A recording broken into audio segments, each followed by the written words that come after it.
One of the events that had happened due to carbon monoxide poisoning in Malaysia is the death of two teenagers in Kinabatangan, Sabah, in mid-October 2018.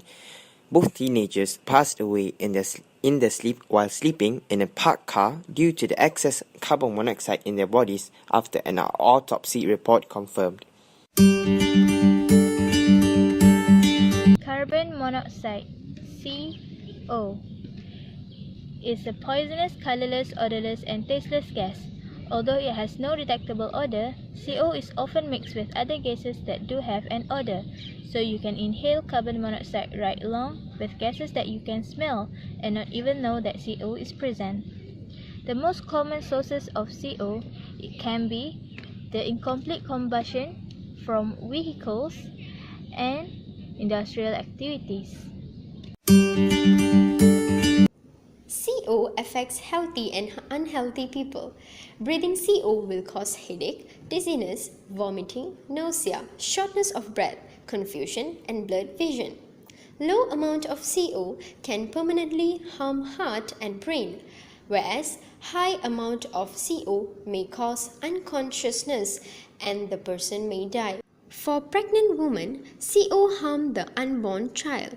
High amount of CO leads to miscarriage, whereas low amount of CO harm the development of child. In normal condition, oxygen is inhaled through the lung and transported through body by hemoglobin.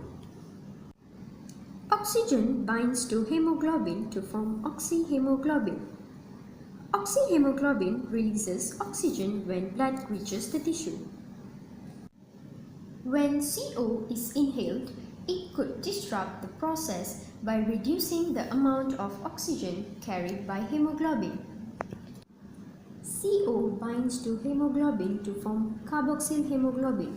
CO is 250 times likely to bind to hemoglobin than oxygen. This means that CO more quickly binds on hemoglobin than oxygen. Therefore, oxygen unable to attach to hemoglobin. Do you know, according to the statistic displayed by Energy and Environmental Services, emission of the carbon monoxide in Malaysia have been increasing each year from 2014 to 2016, which was from 1.94 million metric ton to 2.0